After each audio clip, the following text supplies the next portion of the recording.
அனைவருக்கும் என் இனிய நமஸ்காரங்கள், வணக்கங்கள். இன்று நாம் தெரிந்து கொள்ளப் போவது விஷ்ணுவின் 10 அவதாரங்களும் அதனால் உணர்த்தும் மனிதனின் வாழ்க்கையும் எப்படிப்பட்டது பார்க்கலாமா? முதல் அவதாரம் மச்ச அவதாரம். தாயின் வயிற்றிலிருந்து இரத்தமோடு இரத்தமாய் நீந்தி வந்து பிறந்தது மீன். அடுத்தது கூர்ம அவதாரம். 3ஆம் மாதம் கவிழ்ந்து தலை தூக்கி பார்ப்பது ஆமை. வராக அவதாரம். 6ஆம் மாதம் முட்டி போட்டு 4 கால்களில் நிற்பது பன்றி. நரசிம்ம அவதாரம். 8ஆம் மாதம் உட்கார்ந்து கையில் கிடைத்ததை கிழிப்பது நரசிம்மமாகும்.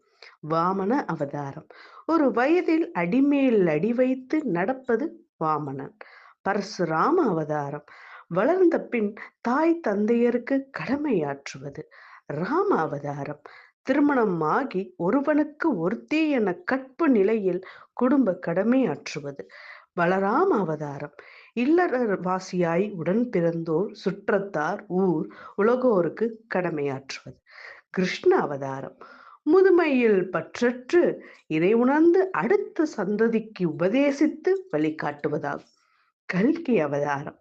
இறைநிலையில் ஒன்றி கலந்து எல்லாவற்றிலும் தன்னையும் தன்னுள் எல்லாவற்றையும் காணும் அறிவின் முழுமையான முக்தி பெறுவது ஆகும். நன்றி, வணக்கம்.